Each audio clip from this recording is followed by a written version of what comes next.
ಮಕರ ಸಂಕ್ರಮಣ ಎಂದಾಗ ಮೊದಲಿಗೆ ನೆನಪಾಗುವುದು ಸಂಕ್ರಾಂತಿ ಹಬ್ಬ ಮತ್ತು ಶಬರಿಮಲೆ ಅಯ್ಯಪ್ಪ ಸ್ವಾಮಿ ಮಕರ ವಿಳಕ್ಕು ಅಂದರೆ ಮಕರ ಜ್ಯೋತಿ.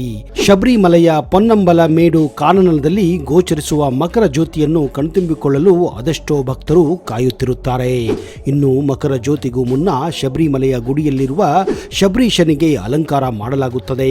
ವರ್ಷಕ್ಕೆ ಒಂದು ಬಾರಿ ಸರ್ವಾಲಂಕಾರ ಭೂಷಿತನಾಗಿ ಭಕ್ತರಿಗೆ ದರ್ಶನ ನೀಡುತ್ತಾನೆ ಅಯ್ಯಪ್ಪ. ಇನ್ನು ಮಕರ ಸಂಕ್ರಮಣ ಪ್ರಯುಕ್ತ ಶಬರೀಶ ಮೂರ್ತಿಗೆ ಹಾಕಲಾಗುವ ತಿರುವಾಭರಣಗಳನ್ನ ಪಂದಳ ಅರಮನೆಯಿಂದ ಮೆರವಣಿಗೆ ಮೂಲಕ ಶಬರೀಶನಿಗೆ ಕೊಂಡೊಯ್ಯಲಾಗುತ್ತದೆ. ಪಂದಳ ಅರಸರ ಕುಟುಂಬದ ನೇತೃತ್ವದಲ್ಲಿ ತಿರುವಾಭರಣಗಳನ್ನ ತಲೆ ಮೇಲೆ ಹೊತ್ತು ಕಾಲ್ನಡಿಗೆಯ ಮೂಲಕ ಶಬರಿಮಲೆಗೆ ಕೊಂಡೊಯ್ಯಲಾಗುತ್ತದೆ. ಈ ಆಭರಣಗಳನ್ನು ಗುರುಸ್ವಾಮಿ ಕುಲವು ಪಂದಳಂ ಶ್ರಾಂಪಿಕಲ್ ಅರಮನೆಯಲ್ಲಿ ಸುರಕ್ಷಿತ ಕೋಣೆಯಲ್ಲಿ ಇರಿಸಲಾಗುತ್ತಿತ್ತು. ಯಾಕೆ ಈ ಸಮಯದಲ್ಲಿ ಮಾತ್ರ ಈ ಆಭರಣಗಳನ್ನ ಅಯ್ಯಪ್ಪನಿಗೆ ಅಲಂಕಾರ ಮಾಡಲಾಗುತ್ತದೆ? ಈ ಆಭರಣಗಳ ಹಿನ್ನೆಲೆ ಏನು?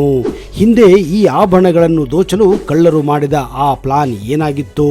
ಈ ಎಲ್ಲ ಆಶ್ಚರ್ಯಕರ ಮಾಹಿತಿಯನ್ನ ಇವತ್ತಿನ ಈ ವಿಡಿಯೋದಲ್ಲಿ ನಿಮಗೆ ಕೊಡ್ತಾ ಇದ್ದೀನಿ. ಅದಕ್ಕಿಂತ ಮೊದಲು ನೀವು ನಮ್ಮ ಚಾನೆಲ್ಗೆ ಹೊಸಬರಾಗಿದ್ದರೆ ದಯವಿಟ್ಟು ಈಗಲೇ ಸಬ್ಸ್ಕ್ರೈಬ್ ಮಾಡಿ, ಜೊತೆಗೆ ಬೆಲ್ ಐಕನ್ ಕೂಡ ಪ್ರೆಸ್ ಮಾಡಿ.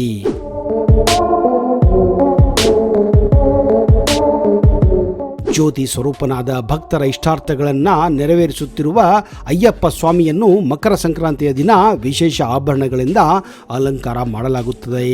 ಪಂದಳ ರಾಜರು ತಮ್ಮ ವಂಶಸ್ಥನಾದ ಸ್ವಾಮಿ ಅಯ್ಯಪ್ಪನಿಗೆ ಪ್ರೀತಿಯಿಂದ ಮಾಡಿಸಿದ ಚಿನ್ನದ ಆಭರಣಗಳೇ ಈ ತಿರುವಾಭರಣಗಳು. ಈ ಆಭರಣಗಳಿಂದ ಮಕರ ಸಂಕ್ರಾಂತಿಯ ದಿನ ಅಯ್ಯಪ್ಪ ಸ್ವಾಮಿಯನ್ನ ವಿಶೇಷವಾಗಿ ಅಲಂಕರಿಸಲಾಗುತ್ತದೆ. ಇವು ಪೂರ್ವ ಕಾಲದಿಂದ ಪಂದಳ ರಾಜರ ಅಧೀನದಲ್ಲಿವೆ. ಇವನ್ನು ಅಯ್ಯಪ್ಪನ ಸನ್ನಿಧಾನಕ್ಕೆ ಹೊತ್ತುಕೊಂಡು ಹೋಗುವ ಮತ್ತು ಅದನ್ನು ಅಷ್ಟೇ ಸುರಕ್ಷಿತವಾಗಿ ಕಾಪಾಡಿಕೊಂಡು ಬರುವ ಜವಾಬ್ದಾರಿಯನ್ನ ಪಂದಳದ ಒಂದು ಕುಟುಂಬ ಆನುವಂಶಿಕವಾಗಿ ಮುಂದುವರಿಸಿಕೊಂಡು ಬಂದಿದೆ. ಈಗಲೂ ಶಬರಿಮಲೆಯಲ್ಲಿ ಈ ಕುಟುಂಬ ವಿಶೇಷ ಗೌರವಕ್ಕೆ ಪಾತ್ರವಾಗುತ್ತದೆ. ತಿರುವಾಭರಣ ಯಾತ್ರೆಯಿಂದ ಹಿಡಿದು ಮಕರ ವಿಳಕ್ಕುವಿನ ನಡೆಯುವ ಮುಖ್ಯ ಕಾರ್ಯಕ್ರಮಗಳೆಲ್ಲ ಈ ರಾಜ ಕುಟುಂಬದ ಪಾತ್ರ ಮುಖ್ಯವಾಗಿರುತ್ತದೆ. ಶಬರಿಮಲೆ ತಲುಪಿದ ರಾಜ ಕುಟುಂಬದ ವಾರಸುದಾರನಿಗೆ ಮೇಲ್ಸಂತಿ ಬಳಿ ಸ್ವಾಗತ ಕೋರಿ ಸನ್ನಿಧಿಗೆ ಕರೆದುಕೊಂಡು ಹೋಗುತ್ತಾರೆ. ಇರುಮುಡಿ ಇಲ್ಲದಿದ್ದರೂ ಕೂಡ ಈ ಪಡಿಮೆಟ್ಟಿಲುಗಳನ್ನು ಹತ್ತುವ ಅವಕಾಶ ಕೇವಲ ಪಂದಳ ರಾಜವಂಶಕ್ಕೆ ಮಾತ್ರ ಇದೆ. ಇವರು ಸ್ವಾಮಿಯ ದರ್ಶನವನ್ನು ವಿಗ್ರಹಕ್ಕೆ ಎದುರಾಗಿ ನಿಂತು ಯಾವತ್ತೂ ಮಾಡುವುದಿಲ್ಲ. ಗರ್ಭಗುಡಿಯಲ್ಲಿ ಒಂದು ಪಕ್ಕದಲ್ಲಿ ನಿಂತು ಪ್ರಮಾಣ ಸಲ್ಲಿಸುತ್ತಾರೆ. ಧನುರ್ಮಾಸದ 28ನೇ ದಿನದಂದು ಶಬರಿಮಲೆಗೆ 90 ಕಿಲೋಮೀಟರ್ ದೂರದಲ್ಲಿರುವ ಪಂದಳಂನಲ್ಲಿರುವ ಒಲಿಯ ಕೋಲಿಕಲ್ನಿಂದ ಆಭರಣಗಳ 3 ಪೆಟ್ಟಿಗೆಗಳನ್ನ ತೆಗೆದುಕೊಂಡು ಹೋಗುವ ಯಾತ್ರೆ ಆರಂಭವಾಗುತ್ತದೆ. ಆ ದಿನ ಬೆಳಿಗ್ಗೆ ಪಂದಳ ಮನೆತನದವರು ತಿರುವಾಭರಣಗಳಿಗೆ ಪೂಜೆ ಮಾಡುತ್ತಾರೆ. ಒಂದು ಪೆಟ್ಟಿಗೆಯಲ್ಲಿ ಅಯ್ಯಪ್ಪ ಸ್ವಾಮಿಯ ಆಭರಣಗಳು, 2 ಪೆಟ್ಟಿಗೆಗಳಲ್ಲಿ ಮಾತೆಯ ಆಭರಣಗಳು ಇರುತ್ತವೆ. ಪಂದಳ ರಾಜರ ಕುಟುಂಬದ ಹಿರಿಯರು ಸೂಚಿಸಿದ ವಾರಸುದಾರರು ಈ ಆಭರಣಗಳ ಜವಾಬ್ದಾರಿಯನ್ನು ವಹಿಸಿಕೊಂಡು ಪಲ್ಲಕ್ಕಿಯಲ್ಲಿ ಹೊತ್ತೊಯ್ಯುವ ಕೆಲಸ ಮಾಡುತ್ತಾರೆ.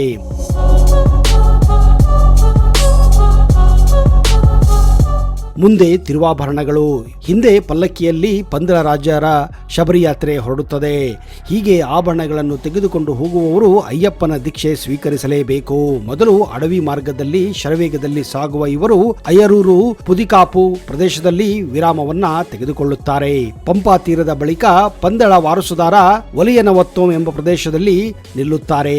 ಇಲ್ಲಿ ಭಕ್ತರಿಗೆ ಭಸ್ಮವನ್ನ ನೀಡಲಾಗುತ್ತದೆ. 3ನೇ ದಿನ ಶಬರಿಮಲೆಯಲ್ಲಿ ನಡೆಯುವ ಕಲಬ ಮತ್ತು ಕುರುಟಿಯ ನಂತರ ಅಲಂಕಾರ ಸಮೇತ ಶಬರಿಗಿರಿ ಹತ್ತಿದ್ದ ರಾಜನು ಪಂದಳಂಗೆ ಹಿಂದಿರುಗುತ್ತಾನೆ.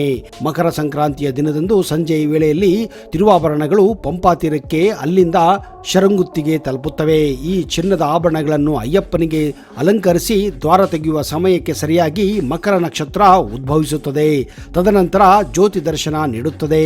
ಮಕರ ಸಂಕ್ರಾಂತಿ ಮುಗಿದ ಬಳಿಕ ಮತ್ತೆ ಪಂದಳ ರಾಜಮನೆತನ ವಶಕ್ಕೆ ಇವುಗಳನ್ನ ನೀಡಲಾಗುತ್ತದೆ. ಮತ್ತೆ ಪೆಟ್ಟಿಗೆಗಳನ್ನ ಹೊರತೆಗೆಯುವುದು ಮುಂದಿನ ಮಕರ ಸಂಕ್ರಾಂತಿಯಂದೇ. ಅಯ್ಯಪ್ಪ ಸ್ವಾಮಿಯ ಆಭರಣಗಳನ್ನು ಪಂದಳ ರಾಜಮನೆತನದ ಶ್ರಾಂಬಿಕಲ್ ಅರಮನೆಯಲ್ಲಿ ಭದ್ರವಾಗಿ ಇಡಲಾಗುತ್ತದೆ. ಈ ಆಭರಣಗಳಿಗೂ ಇತಿಹಾಸ ಹೀಗಿದೆ.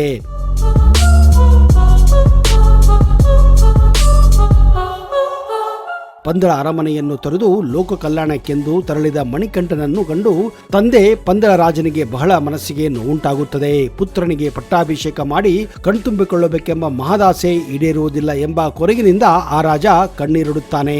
ಆಗ ಮಣಿಕಂಠ ತಂದೆಯ ಬಳಿ ಹೀಗೆ ಹೇಳುತ್ತಾನೆ, ನನ್ನ ಪಟ್ಟಾಭಿಷೇಕ ಕಂಡು ಪಾವನರಾಗಬೇಕೆಂದು ಬಯಸಿದ ನಿಮಗೆ ನಿರಾಶೆ ಮಾಡಲಾರೆನು. ನನಗೆ ಶಬರಿಮಲೆಯಲ್ಲಿ ಒಂದು ದೇವಸ್ಥಾನವನ್ನ ನಿರ್ಮಾಣ ಮಾಡಿ ಪ್ರತಿ ವರ್ಷ ಮಕರ ಸಂಕ್ರಾಂತಿಯ ದಿನ ಅರಮನೆಯಿಂದ ತಂದ ತಿರುವಾಭರಣಗಳಿಂದ ನನ್ನ ಮೂರ್ತಿಗೆ ಸರ್ವಾಲಂಕಾರ ಮಾಡಿ ಆರಾಧಿಸಿ ನನ್ನ ನೋಡಲು ಬಂದ ಭಕ್ತರಿಗೆ ಮಕರ ಜ್ಯೋತಿಯ ಮೂಲಕ ಪೊನ್ನಮ್ಮಲ ಮೇಡುವಿನಲ್ಲಿ ದರ್ಶನ ನೀಡುತ್ತೇನೆ. ಇನ್ನು ಮುಂದೆ ನನ್ನನ್ನು ನನ್ನ ಭಕ್ತರೆಲ್ಲರಿಗೂ ಅಯ್ಯಪ್ಪ ಎಂದು ಕರೆಯುತ್ತಾರೆ ಎಂದು ಮಣಿಕಂಠ ನುಡಿಯುತ್ತಾನೆ.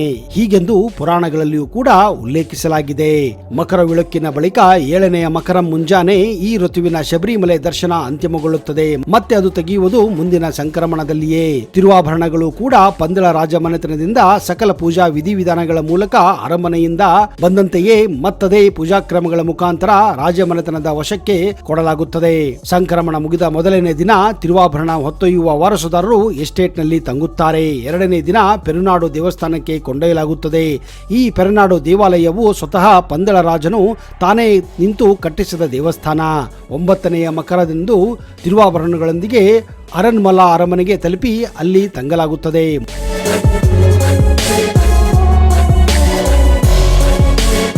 3ನೆಯ ದಿನ ಪಂದಳ ಅರಮನೆಯ ಆವರಣದಲ್ಲಿರುವ ತಿಜೋರಿಯಲ್ಲಿ ಅವುಗಳನ್ನು ಇರಿಸಲಾಗುತ್ತದೆ. ಅಲ್ಲಿಗೆ ತಿರುವಾಭರಣಗಳ ವರ್ಷದ ಪ್ರಯಾಣ ಮುಕ್ತಾಯವಾಗುತ್ತದೆ. ಆದರೆ ಇಷ್ಟೆಲ್ಲ ದೈವತ್ವವನ್ನ, ಇಷ್ಟೆಲ್ಲ ಪಾವಿತ್ರ್ಯತೆಯನ್ನು ಹೊಂದಿದ ಈ ಆಭರಣಗಳನ್ನು ದೋಚುವ ಒಂದು ಯೋಜನೆ 1957ರಲ್ಲಿ ನಡೆದಿತ್ತು ಎಂದರೆ ನೀವು ನಂಬಲೇಬೇಕು. ಆಂಧ್ರ ಪ್ರದೇಶದ ಗುಂಟೂರಿನ ಕಳ್ಳರ ಗುಂಪೊಂದು ಈ ಎಲ್ಲ ಮಾಹಿತಿಯನ್ನ ಕಲೆ ಹಾಕಿ ಜನವರಿ 16, 1957ರ ಸಂಜೆ ಶಬರಿಮಲೆಯಿಂದ ತಿರುವಾಭರಣಗಳನ್ನು ಪಂದಳ ಅರಮನೆ ತರುವ ಸಂದರ್ಭದಲ್ಲಿ ರಾಜ್ಯ ಮನೆತನಕ್ಕೆ ಸಂಬಂಧಿಸಿದ ವೇಷಭೂಷಗಳನ್ನು ಹಾಕಿಕೊಂಡು ಅರಮನೆಯ ರಹಸ್ಯ ಕೊಠಡಿಯನ್ನ ನುಗ್ಗುತ್ತಾರೆ. ಅಲ್ಲಿದ್ದ ಕಾವಲುಗಾರರನ್ನ ಮೂರ್ಛೆ ಹೋಗುವ ಹಾಗೆ ಅವರು ಮಾಡುತ್ತಾರೆ. ಅದು ರಾತ್ರಿ 1:30 ಎಲ್ಲವೂ ಅಂದುಕೊಂಡ ಹಾಗೆ ನಡೆಯುತ್ತಿತ್ತು. ಆದ್ರೆ ಆ ದೇವರು ಮೇಲಿಂದ ಎಲ್ಲವನ್ನ ನೋಡುತ್ತಿರುತ್ತಾನೆ. ದೇವರಿಗೆ ಗೊತ್ತಿಲ್ಲದ್ದು ಯಾವುದು ಹೇಳಿ? ಒಂದು ವಿಷಯ ಆ ದರೋಡೆಕೋರರಿಗೆ ಗೊತ್ತೇ ಇರಲಿಲ್ಲ. ನಿಜ ಹೇಳಬೇಕೆಂದ್ರೆ ಆ ಆಭರಣಗಳನ್ನು ಒಂದು ಸರ್ಪ ಕಾಯುವ ವಿಷಯ. ಹೌದು, ಇನ್ನೇನು ಆ ಆಭರಣಗಳನ್ನು ತಮ್ಮ ಚೀಲದಲ್ಲಿ ಹಾಕಿ ದೋಚಿಕೊಂಡು ಹೋಗಬೇಕೆನ್ನುವಷ್ಟರಲ್ಲಿ ಒಬ್ಬ ದರೋಡೆಕಾರನಿಗೆ ಆ ಹಾವು ಪ್ರತ್ಯಕ್ಷವಾಗಿ ಹೆಡೆ ಎತ್ತಿ ನಿಂತಿದ್ದು ಗೊತ್ತಾಗುತ್ತದೆ. ಅಷ್ಟೇ, ಆ ದರೋಡೆಕೋರರಲ್ಲಿ ನಡುಕ ಉಂಟಾಗುತ್ತದೆ. ಇನ್ನೇನು ಅಲ್ಲಿಂದ ಪರಾರಿಯಾಗಬೇಕೆನ್ನುವಷ್ಟರಲ್ಲಿ ಅರಮನೆಯ ಕಾವಲುಗಾರರಿಗೆ ಈ ವಿಷಯ ಗೊತ್ತಾಗಿ ಹೋಗುತ್ತದೆ. ಅಲ್ಲಿಂದ ಪರಾರಿಯಾಗುವ ಯತ್ನ ಮಾಡುತ್ತಿದ್ದ ಆ ದರೋಡೆಕೋರರನ್ನು ಆ ಕಾವಲುಗಾರರು ಹಿಡಿದಿದ್ದಾರೆ. ಆಮೇಲೆ ಈ ವಿಷಯವನ್ನ ಪೊಲೀಸರಿಗೆ ತಿಳಿಸಿ ದರೋಡೆಕೋರರನ್ನ ಪೊಲೀಸರಿಗೆ ಒಪ್ಪಿಸಿದ್ದಾರೆ. ಇದಾದ ಮೇಲೆ ಇವತ್ತಿನವರೆಗೂ ಅಯ್ಯಪ್ಪ ಸ್ವಾಮಿಯ ಆಭರಣದ ಮೇಲೆ ಯಾರು ಕೂಡ ಕೆಟ್ಟ ಕಣ್ಣನ್ನ ಹಾಕಿಲ್ಲ ಹಾಗೂ ಕೆಟ್ಟ ಕಣ್ಣಿನಿಂದ ನೋಡಿಲ್ಲ. ಎಲ್ಲರೂ ಭಕ್ತಿ ಭಾವದಿಂದ ನೋಡುತ್ತಾರೆ.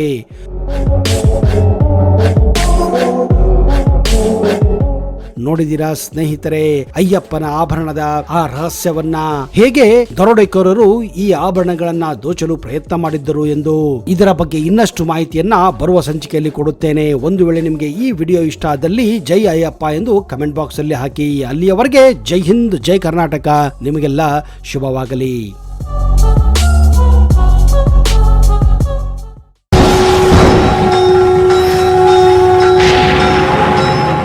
ಶ್ರೀ ಮಹಾಪ್ರತ್ಯಂಗಿರ ಚೌಡೇಶ್ವರಿ ಜ್ಯೋತಿಷ್ಯ ಫಲ, ಪಂಡಿತ್ ವೈದ್ಯಮೋಡಿ ರಾಮಜ್ಜ, ಶ್ರೀ ಆಂಜನೇಯ ಸ್ವಾಮಿಯ ಆರಾಧಕರು, Indian famous astrologer. Get 100% solution to all your problems.